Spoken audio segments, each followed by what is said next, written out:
guys, it's Stats here. Happy Homebrew Wednesday. Not much has been happening this week. I got some more update on the hops. Coming there, starting to sprout again. I've got some footage of that. I've also been finally took the triple Carmelite out of conditioning, and it's kegging. Oh well, it's kegging. I've kegged it. It's had its own trials and tribulations. I made sure I resealed all the gaskets up with some lube to make sure it was nice and tight, and then I pulled the top of the keg off to put the beer in, and I don't know why, but the gasket, the silicone gasket around the top of the keg, it stayed in the hole, and I didn't fish it out with my hands. Should have. Anyway, went to put the after putting in 13 litres or so of the beer, went to put the lid back on, and the gasket wasn't there. So it's somewhere in the beer.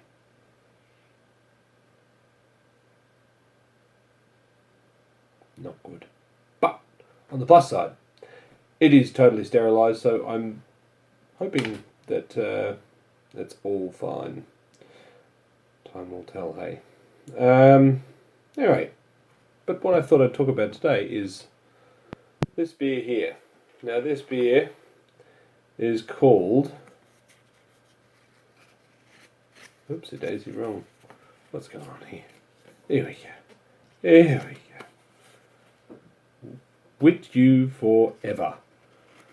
Belgian wit, 4.8%, 14 IBU. Now this is brewed as a Bonbonniere by my good old mate, John Bogan, or Beefy. His wedding was back in the end of October, up in Casino. Being a brewer, he brewed 3 of his own beers to have on tap at his wedding. He brewed a wheat beer, a lager, Vienna lager, and he did an IPA, which he actually asked me to brew, which was a great honour. But maybe we'll talk a little bit about the beers later. This beer, he chose the 3 styles to showcase the 3 main ingredients of beer. So the wheat beer is to showcase yeast and the flavours of yeast.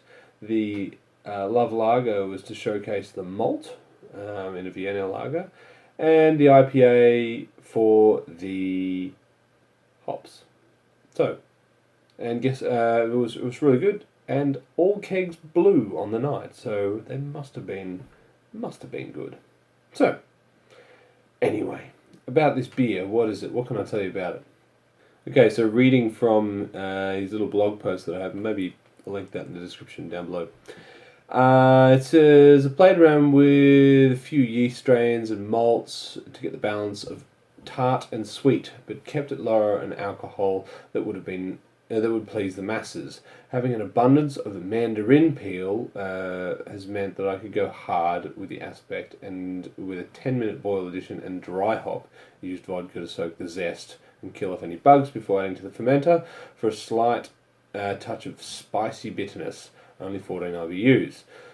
I've used the old favourite in Pearl, which I think work really well with the yeast. For me, this beer is all about the yeast for a slight spice, a slight tart character that pairs well with the citrus and overall provides a refreshing beer at 4.8%. So about the mandarin, his family own a mandarin orchard. So that's where the mandarins come from. Anyway, I'm thirsty. Let's get stuck in. Ooh, good bit of hiss. Let's get the pour happening.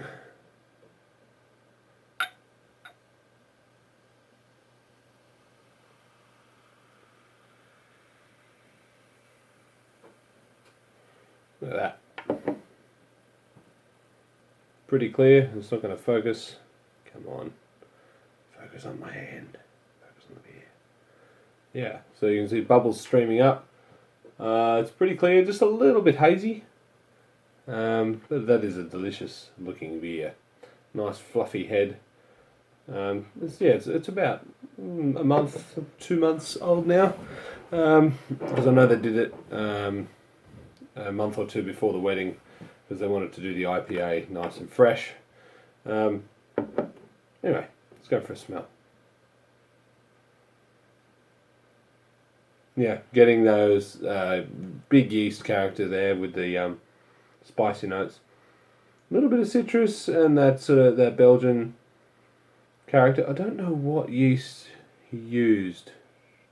I'll have to ask him. Yeah, spicy notes with just a little bit of that citrus zest, and there's a bit of clove. Anyway, let's go in for a taste. Well, sorry, I should say cheers to Beefy and Hannah, or John and Hannah.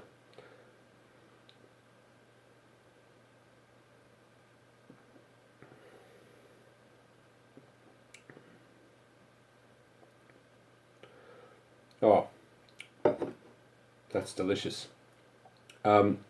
Huge explosion of citrus and bubblegum flavours. The palate really opens up.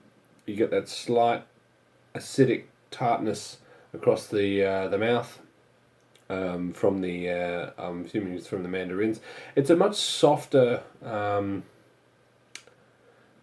citrus than like a lemon or an orange, the mandarin. So you're still getting that orangey taste while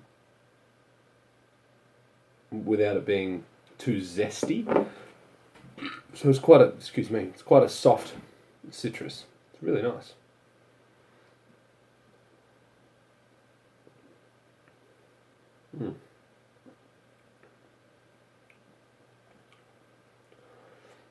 Just a hint of spice in the flavours. Oh. Beefy, you're a brewer. You know what you're doing. Makes sense, right?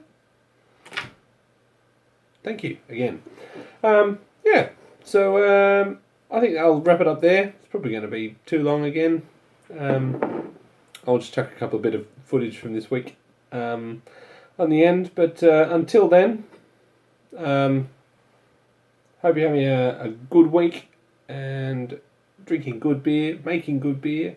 And I'll see you in the next week's Homebrew Wednesday, where I hope to have some exciting news. More to come. This is Stas, signing out.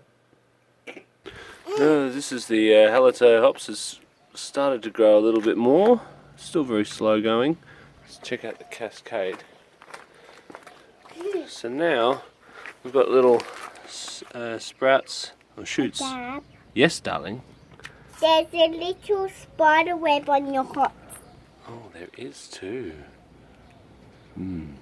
So we've got a few little shoots coming up again, but as you can see, the vines are still not terribly healthy, but we've got, where is it? Here, another little climber's happening up here, and they're starting to shoot out again, so I'm still hopeful for a reasonable crop of cascade this year.